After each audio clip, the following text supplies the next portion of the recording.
เมื่อสงค่าเมื่อสงพี่น้องเขาดังเสียงในค่ะเนาะเงาตัวในก็เขาเดมาลูเนพี่น้องเฮาเขาอดิกที่3ตัวอันบูชาบันตาปันมาตาปัดในแท้งในค่ะอ้อปัดวันที่16เดือนที่11ปี2023ในค่ะอ้อเมื่อปัดป่นมาในบูชาบันตาปันอดิกมันมาว่าตีซ้ำหมากในค่ะเนาะเพราะว่าที่ออกมาในซ้ำออกมาที่หิมสมักสร้างพ่อนั่นค่ะเนาะเมื่อปัดป่นมาในบูชาบันตาปันอดิกมันมาว่ามีอยู่อ่ำไก่อ่ำซ้ำซ้อมเฮิรนลูกอ่อนเสียมก้นลงทรงมืดตีซ้ำแต่หมากในค่ะเนาะเพราะว่าที่ออกมาในซ้ำออกมา951ในค่ะเนาะ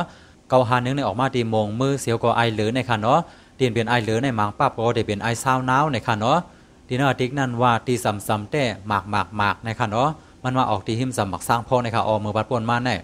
กำในเฮามาด้วยอดิกที่3ตัวอันบูชาบันตาปันมาตาปัดในแท้งในค่ะเนาะ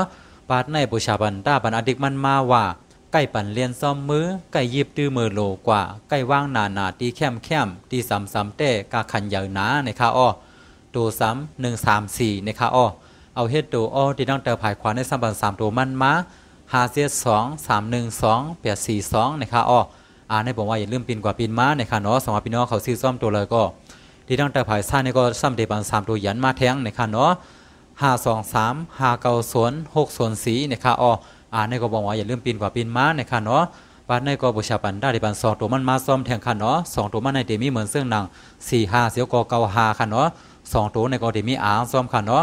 อุกสร้างบุญในกันค่ะเนาะว่าได้เป็นอีสังในอดิกมันตาบัดในได้ก็ว่าใกล้ปั่นเลียนซ้อมมือใกล้ยิบตื้อมือโลกว่าใกล้ว่างนาตีแคมตีซ้ำแต่กาขันใหญ่หนาในค่ะอ้อกูก็ว่นว่าได้เป็นอีสังในแต่บรรดาหารถึงไว้ไลในค่ะเนาะอคาดิกที่3โดนบูชาบันดาปันมาตาปัดในสุยกว่าตีในค่ะเนาะเฮากำลีเดือดทีกันกูก็เสกำค่ะย่าเฮาสังกัดมาทบกันเหมือแทงเนื้อปาดหน้าเหมือสูงดังเสียงค่ะ